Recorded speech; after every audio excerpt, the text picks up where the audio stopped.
Dulu tidak ada barang yang bagus, tidak ada mutu yang tinggi, produksi apapun di Jerman dan Switzerland.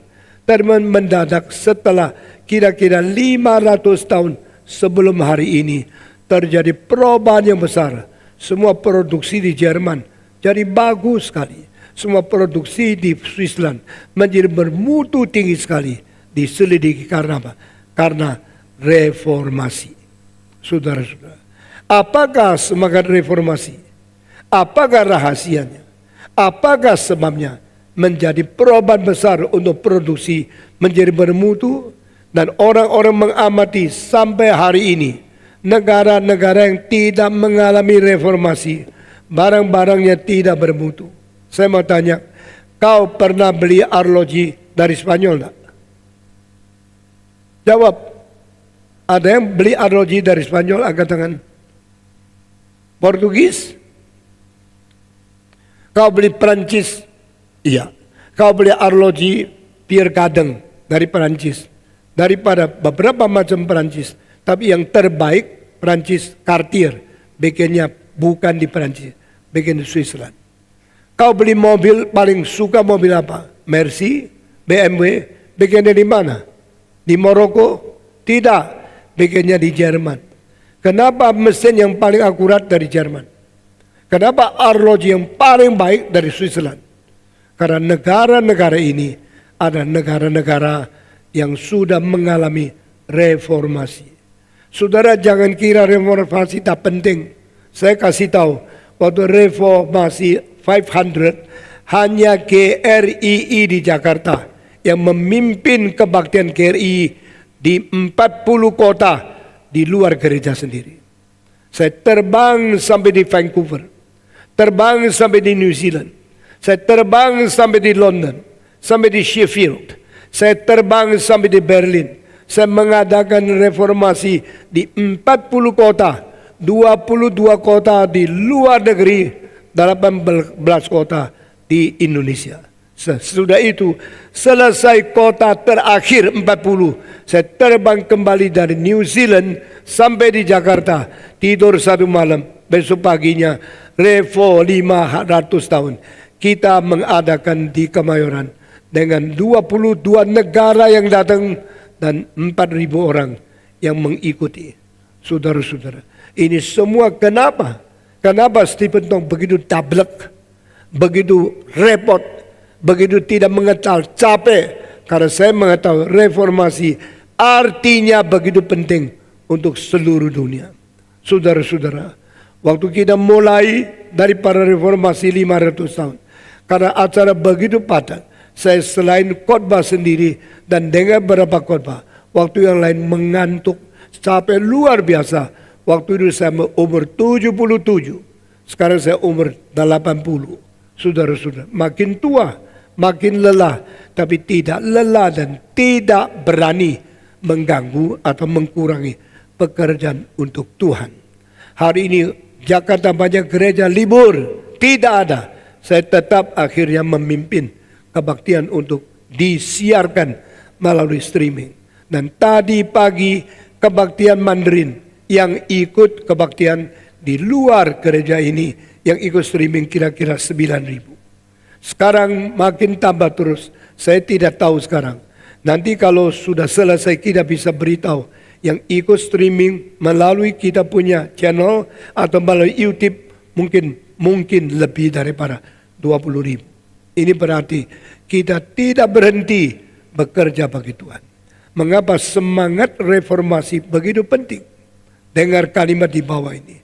Pada waktu semangat reformasi dijajarkan, maka ada satu kalimat dari Paulus yang menjadi satu hal yang penting dari semangat reform, yaitu kerjakanlah segala sesuatu seperti kerja di hadapan Tuhan. Kalimat ini merubah dunia. Paulus yang menulis ayat itu 2000 tahun yang lalu, setelah 20 abad, menjadi satu hal yang kita menguji perbedaan orang yang mengerti firman atau tidak mengerti firman. Kerja segala sesuatu untuk dilihat oleh majikan atau dilihat oleh nyonya, oleh suami. Tidak. Bekerja segala sesuatu di hadapan Tuhan. Seolah-olah engkau sedang menghadapi Allah yang mengawasi cara engkau kerja. Itu semangat reform. Saudara, itu sebab di negara-negara yang tidak mengalami reformasi tak mungkin mengerjakan hal yang bermutu sekali. Karena mereka kerja, mereka tidak ada konsep Tuhan sedang mengawasi pekerjaan yang saya lakukan sekarang. Saudara-saudara, mengapa Switzerland tidak mungkin dijatuhkan cara bikin arloji di seluruh dunia?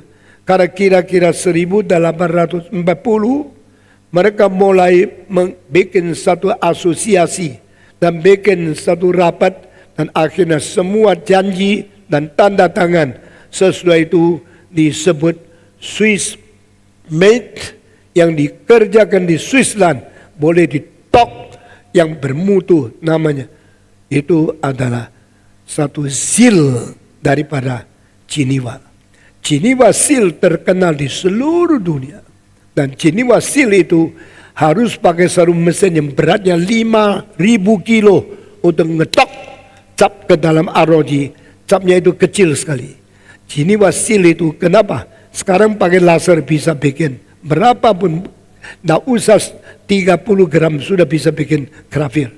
Tapi waktu itu tidak bisa. Mesti ketok pakai mesin besar. Dan yang mempunyai hak arloji dikasih Geneva Seal itu harus mengikuti 12 peraturan. 12 peraturan saya simpan itu dokumennya. Bagaimana arloji yang baik harus mencapai 12 mutu baru boleh dikasih cap Geneva Seal itu. Saya sekarang ambil 2 contoh saja. Di antara 12. Satunya, semua pier yang mempunyai elastis itu tidak boleh pakai sesuatu gulungan daripada kawat. Gulungan kawat ada piernya. Gulungan kawat itu bisa bikin elastis. Tetapi itu tidak boleh masuk Geneva Seal. Harus pakai besi yang dipotong dan besi itu bermutu, ada elastisnya. Dan itu kalau dipotong kembali, ditarik ya kembali. Kembalinya itu persis asalnya dan sampai 100 tahun tetap tidak robah. Kalau pier makin lama makin kendor, akhirnya tidak mengepir lagi. Tapi besi yang dipotong itu mempunyai kekuatan elastis itu sampai 100 tahun tidak berubah. Ini salah satu syarat. Kedua, semua mesin harus dipakai tangan, tidak boleh pakai mesin, tidak boleh pakai komputer, pakai tangan menghaluskan. Dan halusnya itu kalau ada satu merek namanya Piaget, mereka menghalus sampai 7 kali. Dari satu roda gigi, setiap gigi pakai tangan manusia bikin betul. Sudah bikin halus pakai kertas amplas lebih halus lagi, kedua kali, 3 kali, 4 kali, 5 kali, 6 kali, 7 kali, sampai 7 kali baru boleh dibersihin, dipasang, baru boleh dijual. Nah ini di antara 12, hanya 2 ini saja.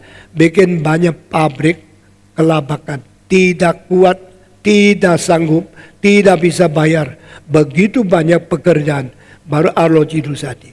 Kenapa ada arloji yang kuat, ada arloji yang tidak kuat? Kenapa arloji yang tahannya lama sekali? Justru penghalusan itu bikin dia jalannya roda sama roda itu licin sekali. Licin sekali. Jadi tenaganya buang sedikit sekali, bisa tahan lama. Tapi yang kasar, sedikit sudah banyak cuilan itu keluar dan sudah rusak. Tidak, berapa tahun sudah tidak bisa dipakai. Ini semua sudah dipikir.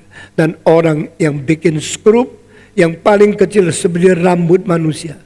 Rambut manusia masuk di dalam arloji. Saudara mungkin tidak tahu arloji perlu berapa bagian, perlu berapa onderdil. Paling sedikit kira-kira 65 yang biasa, yang agak baik, paling sedikit 65. Arloji yang paling banyak, partnya berapa banyak? Saudara tidak tahu. Saya kasih tahu, 3.700. Dan salah satu pabrik sampai sekarang masih bikin arloji yang satu arloji dalamnya ada onderdil 3.700 sampai 3.800. Itu namanya Vacheron Konstantin. Mereka membuat yang paling rumit, yang paling banyak fungsi.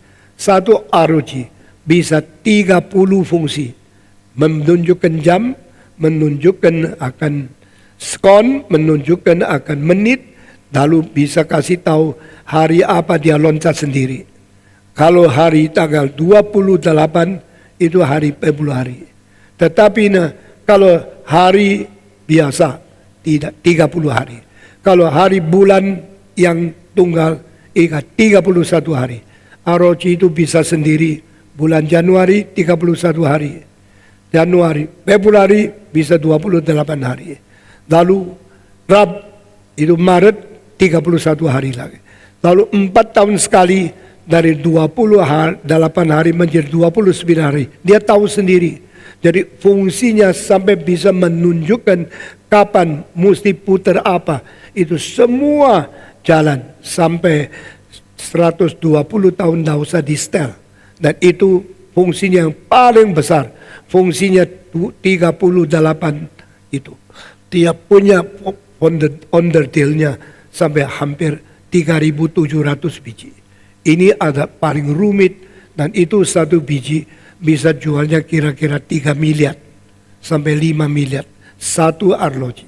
Siapa yang mempunyai waktu, mempunyai mata tajam melihat itu skrup yang paling kecil masukkan itu dengan obeng berapa besar. Tangan kita semua kebesaran untuk alat-alat itu. Nah itu semua dikerjakan. Yang bisa jadi itu baru ditok itu Ciniwasil. 3-4 tahun yang lalu ini pada waktu Patek Philippe menganggap Ciniwasil masih kurang halus. Maka mereka bikin Patek Philippe Seal. Sekarang menjadi 2 yang terbaik. Patek Philippe Seal sama Ciniwasil. Itulah. Jangan kira ROG kecil. Itulah barang paling rumit, paling sempurna, paling susah dibikin oleh manusia. Dan paling akurat dibanding mobil atau mesin pabrik apapun. Tidak ada lebih halus dari ROG. Dan ini ada Ciniwasil. Karena apa? Karena satu ayat. Kerja apapun bekerja seperti di hadapan Tuhan Allah. Kalimat Paulus itu mempengaruhi reformasi. Reformasi mempengaruhi Jerman, Skandinavia, dan Switzerland. Saudara beli mesin tidak beli di Kongo, tidak beli di Mozambik. Saudara beli mesin, beli di Jerman, beli di itu Swedia, beli di itu Denmark, beli di Norwegia. Karena apa? Pengaruh daripada reformasi.